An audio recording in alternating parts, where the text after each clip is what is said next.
ಇನ್ನೊಂದು ಬಹಳ ಸರ್ಕಾರ ಎಲ್ಲಿ ಫೇಲ್ಯೂರ್ ಆಗಿದೆ ಅಂತ ಹೇಳಿದ್ರೆ, ಈ ಹೋರಾಟ ನಡೆಯುವಂತ ಸಂದರ್ಭದಲ್ಲಿ ಮುಧೋಳ ಸಮೀರ ಸಕ್ಕರೆ ಕಾರ್ಖಾನೆ ಅವರೇ ದೊಡ್ಡ ಒಂದು ದಾಂಧಲೆ ಆಗೋಯ್ತು. ಮುಧೋಳದಲ್ಲಿ ಸುಮಾರು 240 ಟ್ರ್ಯಾಕ್ಟರ್ಗಳಿಗೆ ಬೆಂಕಿ ಇಟ್ಟರು, 3 ಬೈಕ್ಗಳು ಸುಟ್ಟೋಯ್ತು, ಒಂದು ಟ್ರ್ಯಾಕ್ಟರ್ ಸಂಪೂರ್ಣ ಸುಟ್ಟೋಯ್ತು, 5 ಬೈಕ್ಗಳು ಸುಟ್ಟೋಗಿದೆ, 1033 ಟನ್ನು ಭಸ್ಮ ಆಗಿದೆ. ನಾನು ಹೇಳೋದು ಸರ್ಕಾರ ಬದುಕಿದ್ರೆ ಆಕ್ಟಿವ್ ಆಗಿದ್ರೆ ಹೆಂಗೆ ಇಷ್ಟೊಂದು ಒಂದೇ ಬಾರಿ 250 ಟ್ರ್ಯಾಕ್ಟರ್ಗಳಿಗೆ ಬೆಂಕಿ ಇಕ್ಕ ಸಾಧ್ಯ? ಸರ್ಕಾರದ ಪೊಲೀಸ್ ಇಲಾಖೆ ಅಥವಾ ಕಾನೂನು ಸುವ್ಯವಸ್ಥೆ ಆ ಭಯ ಇದ್ರೆ ಇಷ್ಟೆಲ್ಲ ಮಾಡಕ್ ಸಾಧ್ಯನಾ? ಹಾಳಾಗಿರೋದು ರೈತರ ಟ್ರ್ಯಾಕ್ಟರ್, ಹಾಳಾಗಿರೋದು ಕಬ್ಬು, ಇಷ್ಟೆಲ್ಲ ಆದ್ರೂ ಕೂಡ ಸರ್ಕಾರಕ್ಕೆ ಇದು ಏನು ಅನಿಸ್ಲೇ ಇಲ್ಲ. ಹೆಂಗ್ ಧೈರ್ಯ ಮಾಡಿದ್ರು ಇವರು ಇಷ್ಟೊಂದು ಸುಡ್ಬೇಕಾದ್ರೆ? ಒಂದು ಫ್ಯಾಕ್ಟರಿ ಒಳಗಡೆ ನುಗ್ಗಿ, ಅದು ವ್ಯವಸ್ಥೆನೇ ಇಲ್ಲ. ಗೊತ್ತಿದೆ ಸ್ಟ್ರೈಕ್ ಆಗ್ತಾ ಇದೆ, ಆಯ್ತು ಒಂದೇ ನಿಮಿಷ, ನಾನು ಈಲ್ಡ್ ಆಗಿಲ್ಲ, ನೆನ್ನೆನೇ ಹೇಳಿದ್ದಾರೆ. ತಪ್ಪು ಹೋಗಬಾರ್ದ್ರಿ ಸರ್. ಇಲ್ಲಿ ನಾ ಸದನದಲ್ಲಿ ಯಾವುದೋ ಒಂದು ತಪ್ಪು ತಿಳುವಳಿಕೆ ಹೋಗಬಾರ್ದು. ಯಾವುದೇ ರೈತ ಹೋರಾಟಗಾರರು ಅವ್ರ ಮೇಲೆ ಲಾಠಿ ಚಾರ್ಜ್ ಮಾಡಬಾರ್ದು ಅಂತಕ್ಕಂಥದ್ದು ನಾವು ಸರ್ಕಾರದವ್ರ ಗಮನದಲ್ಲಿ ಇಟ್ಕೊಂಡು, ಒಬ್ಬ SP ಕಾಲನ್ನೇ ಈಲ್ಡ್ ಆಗಿಲ್ಲ ಅಧ್ಯಕ್ಷರೇ, ಅದು ಎಲ್ಲವೂ ಇಟ್ಟುಕೊಂಡು ನಾವು ರೈತ ಹೋರಾಟಗಾರರು ಮಾಡಬಾರ್ದು ಸರ್. ನಾವು ಹೇಳ್ಬೇಕಲ್ಲ, ನಿಮ್ಗೆ ಯಾಕೆ ರೈತರ ಹೋರಾಟ ಸಮಸ್ಯೆ ಮುಖ್ಯಮಂತ್ರಿ ಹೇಳಿದ್ದಾರೆ. ಆ ಸಬ್ಜೆಕ್ಟ್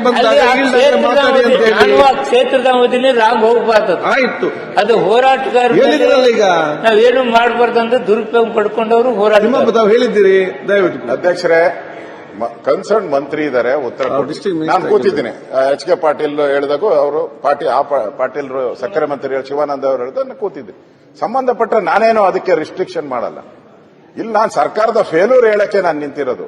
ಸರ್ಕಾರನ ಹೊಗಳಕ್ ಬಂದಾಗ ನೀವು ಕಾಮೆಂಟ್ ಮಾಡಿಬೇಡಿ. ನಾನು ಹೊಗಳಕ್ಕಲ್ಲ ನಿಂತಿರೋದು. ಫೇಲ್ಯೂರ್ಸ್ ಹೆಂಗಾಯ್ತು ಇದು ನೋಡ್ರಿ, ನಿಮ್ ಕೆಲಸ ನಾವು ಮಾಡ್ಬೇಕು. ಸರ್ಕಾರ ಬದುಕಿದ್ರೆ ಈ ಅನಾಹುತ ಆಗಕ್ ಸಾಧ್ಯನ? ವ್ಯವಸ್ಥೆ ಮಾಡ್ಬೇಕಾಯ್ತು. ಈಗ ರೈತರು ಹೋರಾಟ ನಡೀತಾ ಇದೆ, ಬೀದಿಗಿಳಿದಿದ್ದಾರೆ, ಗಲಾಟೆ ಆಗ್ತೈತೆ ಅಂತ ಗೊತ್ತು, ಎಲ್ಲರಿಗೂ ಗೊತ್ತು, ಪೊಲೀಸ್ ಇಲಾಖೆಗೂ ಗೊತ್ತು, ಇಂಟೆಲಿಜೆನ್ಸಿಗೆ ಪಕ್ಕ ಗೊತ್ತಿರಲೇಬೇಕಿದು. ಇಷ್ಟಿದ್ರೂ ಕೂಡ 250 ಟ್ರ್ಯಾಕ್ಟರ್ ಸುಟ್ಟಾಕ್ತಾರೆ, ಬೆಂಕಿ ದಗದಗ ಹತ್ತಿ ಉರಿಯುತ್ತೆ.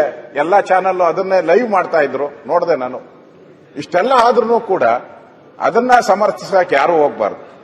ತಪ್ಪು ಇದು ಮಾಡಿದಂತವ್ರಿಗೆ ಸರಿಯಾದಂತ ಶಿಕ್ಷೆನೂ ಆಗ್ಬೇಕು. ಯಾರು ಮಾಡಿದ್ರು ಅನ್ನೋದು ಶಿಕ್ಷೆನೂ ಆಗ್ಬೇಕು. ಮತ್ತೆ ಅಲ್ಲಿ ಲಾಸ್ ಆಗಿದೆಯಲ್ಲ, ಆ ರೈತರಿಗೆ ಪರಿಹಾರ ಹೆಂಗ್ ಕೊಡ್ತೀರಾ? ಆ 250 ಟ್ರ್ಯಾಕ್ಟರ್ಗಳು, 1030 ಟನ್ ಕಬ್ಬು, ಇವರೆಲ್ಲರಿಗೂ ಸರ್ಕಾರ ಪರಿಹಾರ ಕೊಡಬೇಕು. ಇಲ್ಲ ಅಂತ ಹೇಳಿದ್ರೆ ರೈತರು ಮತ್ತೆ ಹೋರಾಟ ಮಾಡುವಂತ ಪರಿಸ್ಥಿತಿಗೆ ಯಾವ ಕಾರಣಕ್ಕೂ ಮಾಡಬಾರದು. ಮತ್ತೆ ಸರ್ಕಾರಕ್ಕೆ ಇದರಿಂದ ಆದಾಯ ಬರುವಂತ ಒಂದು ಉದ್ಯಮ ಇದು ವ್ಯವಸಾಯದಲ್ಲಿ. ಇದಕ್ಕೆ ಮೋಸ ಮಾಡಬಾರ್ದು, ರೈತರಿಗೆ ಮೋಸ ಮಾಡಬಾರ್ದು. ಅದರಿಂದ ಇಲ್ಲಿ ಪತ್ರಿಕೆಗಳು ಕೂಡ ಅವತ್ತು ಈ ಅನಾಹುತದ ಬಗ್ಗೆ ದೊಡ್ಡ ವಿಸ್ತೃತವಾದಂತಹ ವರದಿಯನ್ನು ಕೂಡ ಮಾಡಿದ್ದಾರೆ, ನಾವು ನೋಡ್ತಾ ಇದ್ದೀರಿ. ನಾನು ಕಬ್ಬು ಬೆಳೆಗಾರರು ಅಷ್ಟೇ 32 ಜನ ಇದುವರೆಗೂ ಆತ್ಮಹತ್ಯೆ ಮಾಡಿಕೊಂಡಿದ್ದಾರೆ. 32 ಜನ ಕಬ್ಬು ಬೆಳೆಗಾರರು ಆಗಿದೆ. ಅವ್ರಿಗೆ ನಾನು ಆಗ್ಲೇ ಹೇಳಿದೆ, ತೂಕದಲ್ಲಿ ಮೋಸ, ಸಾಲಗಾರರ ಕಾಟ, ಸರಿಯಾದ ಸಮಯಕ್ಕೆ ಪೇಮೆಂಟ್ ಕೊಡಲ್ಲ, ಈ ಬೆಳೆ ಬೆಳೆದಿರುವಂತವ್ರಿಗೆ ಅನ್ಯಾಯ ಆಗ್ತಾ ಇದೆ. ಅದಕ್ಕೋಸ್ಕರ ಈ 32 ಜನ ಸತ್ತಿದ್ದಾರೆ. ಅಲ್ಲೇ ರಾಯಬಾಗ್ ತಾಲೂಕಿನ ಅರಕೂರು ಗ್ರಾಮದಲ್ಲಿ ಒಬ್ಬ ರೈತ ಲಕ್ಕಪ್ಪ ಗುಣಕಾರ ವಿಷ ಸೇವಿಸಿ ಆತ್ಮಹತ್ಯೆ ಮಾಡ್ಕೊತಾರೆ. ಅವರು ಸಾವಿನ ನೋವಿನ ನಡುವೆ ಬಹಳ ದಿನ, 3-4 ದಿನ ಇರ್ಬೋದು. ಒಬ್ಬ ಮಂತ್ರಿನೂ ಅಲ್ಲಿ ಹೋಗಿಲ್ಲ, ಭೇಟಿ ಮಾಡಿಲ್ಲ, ಹೋಗಿಲ್ಲ. ಸಾಂತ್ವನ ಆದ್ರೂ ಹೇಳ್ಬೇಕಲ್ಲ, ರಿಕವರಿ ಆದ್ರೂ ಬೇರೆ, ಭೇಟಿ ಮಾಡಬೇಕಾಯಿತು, ಸಾಂತ್ವನ ಹೇಳಬೇಕಾಯಿತು. ಅದರಿಂದ ಮಂತ್ರಿಗಳು ಅದ್ರ ಬಗ್ಗೆ ಗಮನ ಹರಿಸಬೇಕು, ನ್ಯಾಯ ಸಿಗಬೇಕು, ಕಬ್ಬು ಬೆಳೆಗಾರರಿಗೆ ನ್ಯಾಯ ಸಿಗಬೇಕು ಅನ್ನೋದು ನನ್ನ ಒಂದು ಮಾತನ್ನ ಇವತ್ತು ಹೇಳ್ತಾ ಇದ್ದೀನಿ. ಇನ್ನು ತುಂಗಭದ್ರಾ ಜಲಾಶಯದ ಬಗ್ಗೆ, ನಾನು ಆ ತುಂಗಭದ್ರಾ ಜಲಾಶಯದ ಗೇಟು 2024 ಅವತ್ತು 19ನೇ ಗೇಟು ಒಡೆದೋಗ್ತೈತೆ. ನಮಗೂ ಗೊತ್ತಾಗ್ತದೆ, ನಾನು ಹೋಗಿದ್ದೆ, ಭೇಟಿ ಮಾಡಿದೆ. ನೀರೆಲ್ಲ ಹರಿದು ಆಂಧ್ರ ಪ್ರದೇಶಕ್ಕೆ ಹೋಗ್ತಾ ಇತ್ತು. ಪ್ರತಿ ವರ್ಷನೂ ಕೂಡ 2ನೇ ಬೆಳೆಗೆ ಅಲ್ಲಿ ಅವಕಾಶ ಸಿಗ್ತಾ ಇತ್ತು ರೈತರಿಗೆ, ಲಕ್ಷಾಂತರ ಎಕರೆ ರೈತರಿಗೆ. ಹೊರಟೋಯ್ತು. ನಾನು ಭೇಟಿ ಮಾಡಿದ್ದೆ, ಮಂತ್ರಿಗಳು ಭೇಟಿ ಮಾಡಿದ್ರು, ನೀರಾವರಿ ಮಂತ್ರಿ ಹೋಗಿ ಭೇಟಿ ಮಾಡಿದ್ರು. ಪ್ರಗತಿ 0. ನಾನು 3 ಬಾರಿ ಹೋಗಿದ್ದೀನಿ. ಅದಾದ್ಮೇಲೆ ಅಲ್ಲಿ ರೈತರು ಒತ್ತಡ ಮಾಡಿದ್ರು. 2ನೇ ಬಾರಿ ಹೋದೆ. ಮೊನ್ನೆನೂ ಕೂಡ ಒಂದು 15 ದಿನದಿಂದ ಮತ್ತೆ ಆ ಮ್ಯಾನುಫ್ಯಾಕ್ಚರ್ ಮಾಡೋ ಸ್ಥಳಕ್ಕೆ ಹೋದೆ. ನಾನು ಹೋದಾಗ 12 ಕೋಟಿ ಇದು ಬಿಲ್ಲು, ಫಸ್ಟ್ ಬಿಲ್ ಕೊಟ್ಟಿದ್ದೀರಿ ಸರ್, ಇನ್ನ ದುಡ್ಡೇ ಕೊಟ್ಟಿಲ್ಲ ಅಂದ್ರು. ಇವಾಗ ಕೊಟ್ಟಿದ್ದಾರೆ ಹೆಂಗೋ ಗೊತ್ತಿಲ್ಲ, ಅಧಿವೇಶನ ನಡೆದೆ, ಕೊಟ್ಟಿಲ್ಲ ಅಂತ ಹೇಳು. ಒಟ್ಟು 65 ಕೋಟಿಗೋ ಏನೋ ಇದಾಗಿದೆ ಟೆಂಡರ್, ಬಿಲ್ಲೇ ಕೊಟ್ಟಿಲ್ಲ. ಗೇಟ್ಗಳು ಮಾತ್ರ ಕೂತರಿಸಬೇಕು ಅಂತ. ಅಲ್ಲಿ ಪಾದಯಾತ್ರೆ, ಹೋರಾಟ, ಬಂದು ದಿನನಿತ್ಯ ನಡೀತಾ ಇದೆ, ಇವತ್ತಿಗೂ ನಡೀತಾ ಇದೆ. ಲಕ್ಷಾಂತರ ಈ ರಾಜ್ಯಕ್ಕೆ ಆದಾಯ ಬರುವಂತ ಜಿಲ್ಲೆಗಳಲ್ಲಿ ಇವತ್ತು 2ನೇ ಬೆಳೆ ಇಲ್ಲ. ನಾನು ಕೇಳಿದೆ ಅಧಿಕಾರಿಗಳನ್ನ, ಸಭೆ ಕರೆದು, ಏನೋ ಯಾವಾಗ ಕಂಪ್ಲೀಟ್ ಮಾಡ್ತೀರಪ್ಪ ಅಂದ್ರು. ಮಾರ್ಚಲ್ಲಿ ಆಗ್ಬೋದು ಸರ್ ಅಂತದ್ದು. ಇವಾಗೇನೋ ಕುಂಡ್ರಸಕ್ಕೆ ಹೊರಟಿದ್ದಾರೆ ಒಂದೊಂದೇ ಗೇಟ್ನ. 33 ಗೇಟ್ ಮಾಡ್ಬೇಕದನ್ನು, 30 ಗೇಟ್ ರಿಪೇರಿ. ನನ್ಗನ್ಸತ್ತೆ ಈ ಮಳೆಗಾಲ ಬಂದ್ರೂ ಆಗಲ್ಲ. 2ನೇ ಬೆಳೆ ಮುಂದಿನ ವರ್ಷದಕ್ಕೂ ಇಲ್ಲ ಅಂದ್ರೆ 2 ಬೆಳೆ ಲಾಸ್ ಆಯ್ತು. ಯಾರಿಂದ? ಈ ಸರ್ಕಾರದ ವಿಳಂಬ ನೀತಿಯಿಂದ ಆಯ್ತು. ಈ ಸರ್ಕಾರ ಆ ರೈತರಿಗೆ ಮಾಡಿದಂತ ಅನ್ಯಾಯದಿಂದ ಆಯ್ತು. ಇದನ್ನ ನಾವು ಕೇಳ್ತಾ ಇದ್ದೀರಿ. ಈ ತರ ನೀವು ಡಿಲೇ ಮಾಡ್ಕೊಂಡು ನಿಮ್ಮ ಹತ್ರ ಏನಾದ್ರು ಪ್ರಾಬ್ಲಮ್ ಇರಲಿ ಪರವಾಗಿಲ್ಲ, ನಾನು ಹೇಳ್ತೀನಿ, ಇನ್ನು ಇದೆ. ಈ ನೀರನ್ನ ಉಳಿಸಿದ್ರೆ ಇವತ್ತು ಕೋಟ್ಯಾಂತರ ರೂಪಾಯಿ ರೈತರಿಗೂ ಆದಾಯ ಬರ್ತಾ ಇತ್ತು, ಸರ್ಕಾರಕ್ಕೂ ಆದಾಯ ಬರ್ತಾ ಇತ್ತು. ನಾವು ಪದೇ ಪದೇ ಹೇಳ್ತೀರಿ, ರೈತರ ಆದಾಯ ಜಾಸ್ತಿ ಮಾಡಿದ್ರೆ ಸರ್ಕಾರಕ್ಕೂ ಬೆನಿಫಿಟ್ ಆಗ್ತದೆ. ಅದು ನಮ್ಮ ಉದ್ದೇಶ, ನಮ್ಮ ಮ್ಯಾನಿಫೆಸ್ಟೋದಲ್ಲೇ ಇದೆ, ಮಾಡಬೇಕು ಅಂತ. ಕೃಷಿ ಇಲಾಖೆ ನೆನ್ನೆ ಓದಿದೆ ನಾನು. ಕೃಷಿ ಇಲಾಖೆಯಲ್ಲಿ ಮೇನ್ ಇರೋದು ಅದೇ, ನಮ್ಮ ರೈತರಿಗೆ ಹೆಚ್ಚು ಆದಾಯ ಬರೋ ರೀತಿ ಮಾಡಬೇಕು. ಎಲ್ಲಿ ಮಾಡ್ತಾ ಇದ್ದೀರಾ? ಒಂದು ಗೇಟ್ ಮುಚ್ಚಕ್ಕೆ 1 ವರ್ಷ ತಗೊಂತಾ ಇದ್ದೀರಲ್ಲ, ಗೇಟ್ಗಳು ಮುಚ್ಚಕ್ಕೆ ಒಂದು ಡ್ಯಾಮ್. ಹಿಂದೆ KRS ಆದಾಗೂ ಕೂಡ ಬಸವರಾಜ ಬೊಮ್ಮಾಯಿ ಅವರಿದ್ರು. ಇಮಿಡಿಯೇಟ್ ಆಗಿ ಅದನ್ನ ಎಲ್ಲಾ ಗೇಟ್ಗಳನ್ನ ಸರಿ ಮಾಡಿಸಿದ್ರು, ಹಣ ಬಿಡುಗಡೆ ಮಾಡಿದ್ರು. ಇಲ್ಲಿ ಹಣ ಬಿಡುಗಡೆ ಮಾಡಕ್ಕೂ ಇವ್ರ ಹತ್ರ ಕಾಸಿಲ್ಲ. ಬಿಲ್ಲು 12 ಕೋಟಿ ಬಿಲ್ಲು ಇನ್ನೂ ಪೆಂಡಿಂಗ್ ಇದೆ. ಕೊಟ್ಟಿದಾರೋ ಹೆಂಗೋ ಗೊತ್ತಿಲ್ಲ. ನಾನು ಅಲ್ಲಿ ಹೋದಾಗಂತೂ ಕೊಟ್ಟಿಲ್ಲ ಕೊಟ್ಟಿಲ್ಲ ಕೊಟ್ಟಿಲ್ಲ ಕೊಟ್ಟಿಲ್ಲ ಅಂತ ಹೇಳುದು. ಇದು ಸರ್ಕಾರ ಅಲ್ಲಿ ಉತ್ತರ ಕರ್ನಾಟಕದ ಭಾಗದ ರೈತರಿಗೆ ಮಾಡ್ತಾ ಇರೋ ಅನ್ಯಾಯ ಅಂತ ನಾನು ಹೇಳ್ತಾ ಇದ್ದೀನಿ. ಅದರಿಂದ ನಾನು ಸರ್ಕಾರಕ್ಕೆ ಡಿಮ್ಯಾಂಡ್ ಹೇಳ್ತಾ ಇದ್ದೀನಿ. ಈಗ 2ನೇ ಬೆಳೆ ಲಾಸ್ ಆಗಿದೆ, ಬೆಳೆ ಬೆಳೀತಾ ಇಲ್ಲ. ಅವರು ಹೋರಾಟಗಳು ನಡೀತಾ ಇದೆ, ಇವತ್ತಿಗೂ ನಡೀತಾ ಇದೆ. ಸಾವಿರಾರು ಜನ ಹೋರಾಟ ಮಾಡ್ತಾ ಇದ್ದಾರೆ, ಪಾದಯಾತ್ರೆಗಳು ಎಲ್ಲ ಮಾಡ್ತಾ ಇದ್ದಾರೆ. ನಾವು ಸರ್ಕಾರಕ್ಕೆ ಹೇಳುವಂಥದ್ದು, ಇದಕ್ಕೆ 25,000 ಪ್ರತಿ ಎಕರೆಗೆ 25,000 ಪರಿಹಾರ ಕೊಡಿ. ನೀವು ಮಾಡಿದ ಮಿಸ್ಟೇಕ್ ಇಂದ ಇವತ್ತು ರೈತರಿಗೆ ಬೆಳೆ ಹಾನಿ ಆಗ್ತಾ ಇದೆ. 25,000 ರೂಪಾಯಿ ಪರಿಹಾರವನ್ನ ಆ ಉತ್ತರ ಕರ್ನಾಟಕದ ಜನಕ್ಕೆ, ಆ ಭಾಗದ ಜನಕ್ಕೆ ಕೊಡಬೇಕು. ಅನ್ಯಾಯ ಹೋಗ್ತಾ ಇದೆ, ಆಂಧ್ರಾಗ ಹೋಗ್ತಾ ಇದೆ, ಆಂಧ್ರದಿಂದ ಸಮುದ್ರಕ್ಕೆ ವೇಸ್ಟ್ ಆಗಿ ಹೋಗ್ತಾ ಇದೆ. ಇಲ್ಲಿ ಬಹಳ ಜನ ಮಾತಾಡ್ತಾರೆ, ಕಾವೇರಿದೇನಾದ್ರೂ 1 ತೊಟ್ಟು ನೀರು ಹೆಚ್ಚು ಕಮ್ಮಿ ಆದ್ರೂ ಎಷ್ಟು ಗಲಾಟೆಗಳು ಆಗ್ತೈತೆ ಅಂತೇಳಿ. ಅದೇ ತರ ಇದನ್ನು ನೋಡ್ಬೇಕಲ್ಲ, ಕಾವೇರಿ ತರ ಈ ತುಂಗೇನು ನೋಡ್ಬೇಕಲ್ಲ.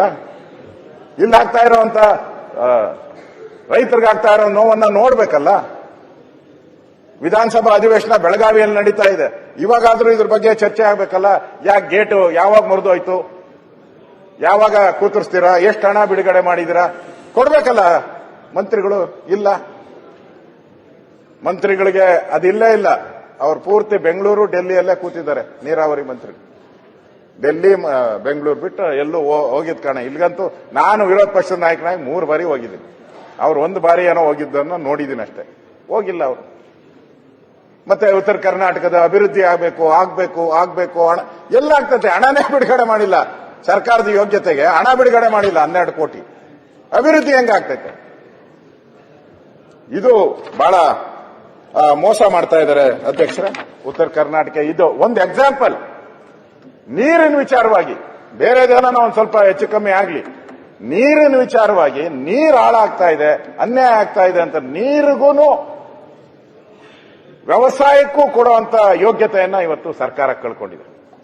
ಅದಕ್ಕೋಸ್ಕರ ನಾನು ಈ ಪದವನ್ನ ಉಪಯೋಗ ಮಾಡ್ತಾ ಇದ್ದೀನಿ ಅಧ್ಯಕ್ಷರೇ. ಬಹಳ ಪ್ರಮುಖವಾಗಿ ಈಗ ಉತ್ತರ ಕರ್ನಾಟಕದ ಅಸಮತೋಲನದ ಬಗ್ಗೆ ಮಾತಾಡಿದ್ರು ಡಾಕ್ಟರ್ ನಂಜುಂಡಪ್ಪ ವರದಿ. 2007-8ರಲ್ಲಿ ನಂಜುಂಡಪ್ಪ ವರದಿ ಬರ್ತೈತಿ. ಆ ವರದಿ ಬಂದು ಅತಿ ಹೆಚ್ಚು ಭಾಗ ಅಲ್ಲಿರುವಂತದ್ದು ಈ ನಂಜುಂಡಪ್ಪ ವರದಿಯಲ್ಲಿ ಅತಿ ಹಿಂದುಳಿದ ವರ್ಗ, ಅತಿ ಹಿಂದುಳಿದ ಜಿಲ್ಲೆಗಳು, ತಾಲೂಕುಗಳು ಅಂತ ಮೆನ್ಷನ್ ಆಗ್ತದೆ. ಮಾನ್ಯ ಮುಖ್ಯಮಂತ್ರಿಗಳು ಉತ್ತರ ಕರ್ನಾಟಕದ ಬಗ್ಗೆ ಕೊನೆಯಲ್ಲಿ ಚರ್ಚೆ ಹಾಕಂತಾರಲ್ಲ, ಕೊನೆಯಲ್ಲಿ ಚರ್ಚೆ ಮಾಡಿ ಕೊನೆಯ ದಿನ ಉತ್ತರ ಕೊಟ್ಟು ಓಡ್ಬೇಕು, ಎಸ್ಕೇಪ್.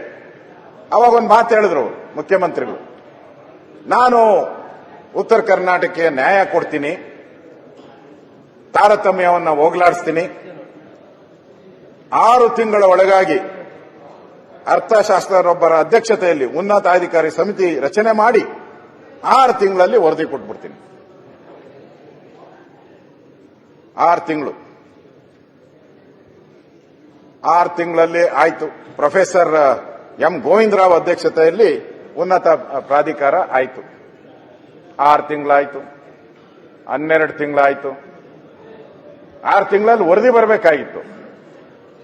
6 ತಿಂಗಳು ವರದಿನೂ ಬಂದಿಲ್ಲ. ಈಗ 12 ತಿಂಗಳಾಯ್ತು, ವರದಿನೂ ಇಲ್ಲ. ನಾನು ಮೊನ್ನೆ ಫೋನ್ ಮಾಡಿದ್ದೆ ಆ ಇಲಾಖೆಗೆ. ನಾನು ಈ ಸರಿ ಎಲ್ಲ ಇಲಾಖೆ ಸೆಕ್ರೆಟರಿಗೂ ಫೋನ್ ಮಾಡಿದ್ದೀನಿ. ನಾನು ಏನಪ್ಪಾ ಸ್ಥಿತಿ ಅಂತ ಹೇಳಿ ಅವ್ರು ಕೇಳಿದೆ. ಇನ್ನೂ ಮ್ಯಾಚ್ ಅಪ್ ಮಾಡ್ತಾ ಇದ್ದೀರಿ ಸರ್ ಅಂತ, ಮೇಕಪ್ ಮಾಡ್ತಾ ಇದ್ದೀರಿ ಸರ್ ಅಂತ. ಈ ಸಿನಿಮಾ ಮಾಡಬೇಕಾದ್ರೆ ಮೇಕಪ್ ಮಾಡ್ತಾರಲ್ಲ, ಕೊನೆ ಎಂಡಿಂಗ್, ಆ ಮೇಕಪ್ ಮಾಡ್ತಾ ಇದ್ದೀನಿ. ಮೇಕಪ್ ಮಾಡೋದು ಯಾವಾಗ? ವರದಿ ಬರೋದು ಯಾವಾಗ? ಯಾವಾಗ ಬರೋದು? ಮುಖ್ಯಮಂತ್ರಿಗಳು 6 ತಿಂಗಳಂತ ಇಲ್ಲಿ ಹೇಳ್ಬಿಟ್ರು, ವಿಧಾನಸಭೆಯಲ್ಲಿ ಇಲ್ಲೇ ಹೇಳಿದ್ರು. ಎಲ್ಲಿ ವರದಿನೂ ಇಲ್ಲ, ಉತ್ತರ ಕರ್ನಾಟಕ ಅಭಿವೃದ್ಧಿನೂ ಇಲ್ಲ.